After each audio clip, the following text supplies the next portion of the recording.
problem was that the contact that we'd had since 1603 with that world, with the Westminster world, you know, all the nobles and the men of account going down to London, is that they became infected with a certain type of idea about how economies worked. Mercantilism, this whole idea that there's only so much trade in the world and you've got to get as much of it as possible, otherwise the French will get it, the Spanish will get it, you know, it's a kind of almost Cold War type of scenario. And so they believed passionately that trade was the panacea, you know, that trade was the solution, you had to have trade, and our trade was being blocked. It was being blocked because, you know, the English Navigation Acts. It was being blocked because of the war with France, because they would not recognise us. They recognised us as aliens, even though we had a trading relationship. So we were caught between a rock and a hard place. And you know, then all these opportunities that were opened by the colonies and the nascent British Empire. I mean, it just seemed like an opportunity for trade, and trade was going to be the route forward, and that's what people believed. But at the same time, they were actually managing to get round the Navigation Acts quite well. But you always ran the risk of your goods being impounded. So there's division about that in historical circles. The British government produced its own legal advice in the run-up to the referendum by Professors Crawford and Boyle, which made some, you know, what they obviously thought were the appropriate statements, but took me by surprise that our country, Scotland, did not exist in international law, that the Treaty of Union that I'd always been taught held the United Kingdom together did not sound anymore as a treaty, that Scotland was extinguished, I think was one of the words they used, and effectively merged into Greater England. But you've worked on a different paper to challenge that view, didn't you? Yes, I worked with my friend Tony Carty, who's a professor of international law, and we really unpicked it. I mean, what Tony explained is that international law, it's not like there's a court sits somewhere and there's all these statutes and says that's against that statute there, and somebody decides that's against international law.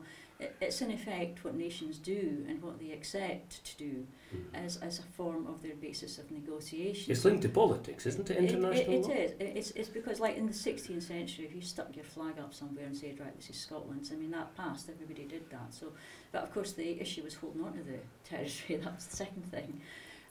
So what counts as international law can change on the context, but certainly the Treaty of Union, it was an international treaty, and although Scotland may have been extinguished in the sense that henceforth after 1707 there were no international treaties made in the name of the Kingdom of Scotland, but neither were they made in the Kingdom of England. Any international treaty, the first treaty was the Treaty of Utrecht in 1713, and it is made in the name of the United Kingdom of Great Britain. See, I think what the professors Crawford and Boyle are getting at here is that all of that kind of authority would remain, or is currently vested in the UK, you know, ACA, basically London, and that they would be the successor state, they would inherit everything, and basically Scotland wouldn't, you know, basically doesn't exist, it doesn't have any entitlement either to anything. Well, I think that they make a distinction. They are feeling their way towards saying that the United Kingdom is a unitary state, but what we say in our paper, if you unpick it, that and Whatley's very good on this. I mean, in his final chapter on his new version of the Scots and Union, he says that, you know, that really what happened after the Union was characterised more by indifference than anything else. It wasn't, you know, the final chapter in Edward I's conquest of Scotland. I mean, some people may think that, but what in effect happened was that one of the reasons why the Union has been so successful up till now has they've just left us alone. I mean, things just ran in their normal channels. We had our own church, our own legal system that was guaranteed by the Union.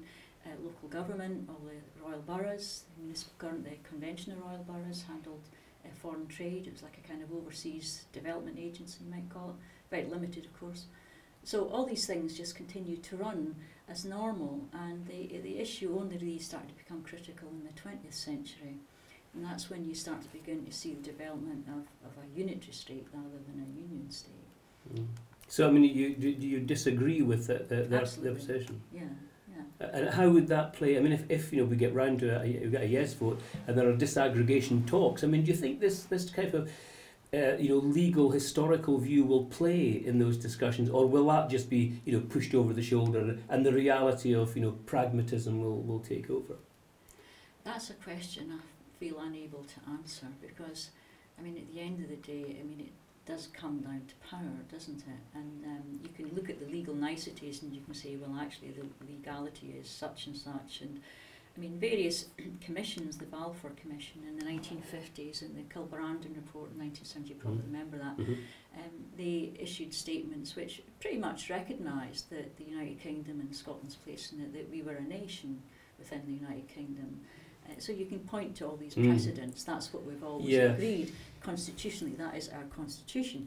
You can point to that, but you can, at the end of the day, when to whether we want to decide to be equal to equally legitimate successor states, the continuator states, or whether Scotland secedes. I mean, these are legal complexities that I wouldn't want to go into. Yeah, no, it's quite interesting. We should know that we have all these cards at our disposal. Well, indeed, and you have this contradiction where the British government advice says that Scotland, quotes, does not exist in international law, and the treaty doesn't sound, but at the same time giving legal authority to a referendum for Scotland to become an independent state, and that seems to me to be quite contradictory in their position. One seems to stand against the other. Yes, well, that was what the Edinburgh Agreement was, and it was passed by an order in council, which is an instrument which is used in Westminster government. So, I mean, they have legally recognised that. Again, that's a kind of form of treaty. I mean, they've recognised that we can get to hold a referendum. It's quite legal. So, by de facto, they are recognising, yes, you're a nation. You can get to decide your fate. And just moving away from the politics directly, you're involved in planning a lot, aren't you? That's one of your things in trying that's one of my things that I do, my voluntary work. But you were saying earlier that you feel there's sometimes a disconnect within the kind of architecture of government in Scotland, where the planning process seems to be taken over almost by unaccountable forces in a way. I mean, I don't think you meant corruption, as people think, like brown envelope corruption, but just it's moved away from the people in a way. Is that right? Yeah, that's right. Yeah, I mean, my impression, I mean, I've just come from a major hearing in Edinburgh on Wednesday where a very controversial scheme was approved against, I mean, there's never been a campaign like it in Edinburgh against any particular scheme. I mean, it blows away the Caltongate scheme. Over 1,000 objections. I mean, we had MSPs, all the ward councillors, the civic Coburn people, and the Architectural Heritage Society of Scotland, all the community councils present an alternative plan, and the council rejected it. And we were very bitterly disappointed and frustrated. This is a council which was elected saying we're going to be more transparent, we're going to listen to the people, we're going to involve you, and I think that was genuinely meant, but in practice it's not how it works. But there is a very strong strand in our current debate on the referendum, which is way beyond the constitutional question as such, where people are saying we want to have we want to feel that we're connected to government, and they feel they've got their hands almost on some of the levers, and whether it's yes or no, those people want to feel that it is their democracy is responsive. Do you think that's part of the same mindset? Well, I think you've hit the button there. It's mindset. I mean, as long as we have that mindset, then we can work on how we reform these structures of top-down government to be a lot more responsive. I mean, I think that the Scots, as a nation, that we're very constitutionally minded. I think we like to have things well defined, but a lot of the way that things are certainly done in planning, I mean, we have in effect a discretionary planning system. Now, you can see there's a certain pragmatism in being able to waive rules a wee bit, wriggle room.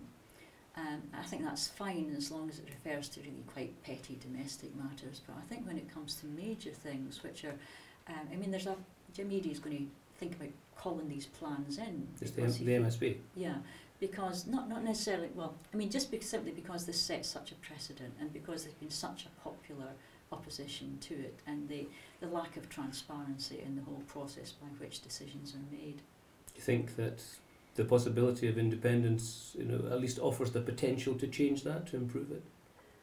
It will offer that potential as long as the grassroots pressure continues, and as long as people continue to ask critical questions. I mean, that is what's happening in Scotland. There's a kind of grassroots revolution where people are becoming politically aware, and they're beginning to think, we can actually seize our future, we can shape our future, and it's the most fantastic, exciting thing that is actually happening. But that, you can't just go back to sleep. We must continue that activism, that social activism, beyond a yes vote, if we do achieve a yes vote. And then we will succeed. If we keep asking these critical questions, how did you arrive at that, how did you arrive at that, how can we make this better, then we will make it better. But it will come from the grassroots. It's not going to be a top-down thing. And I think that's the thing that has changed. Do you think that happened in history in Scotland as well? Well, they say. I think that there were various opportunities, but being in a much more centralised form of government, it hasn't really allowed that. And I mean, for me, I say this advisedly, that it was a tragedy that we lost our Parliament in 1707, because look, for goodness sake, people have worse tragedies than that, it hasn't been.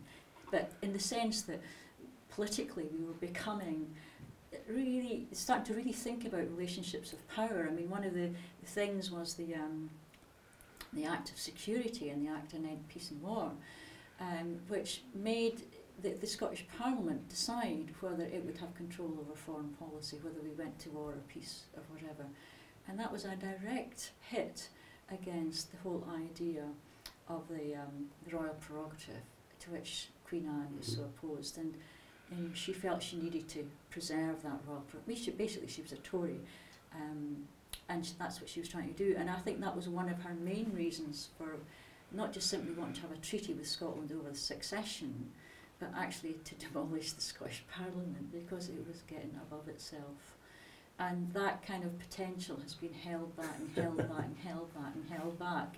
And now we're on the cusp of realising that. But we must keep up that grassroots organisation, and then we'll change. Lessons from history. Mairianne, thanks very much.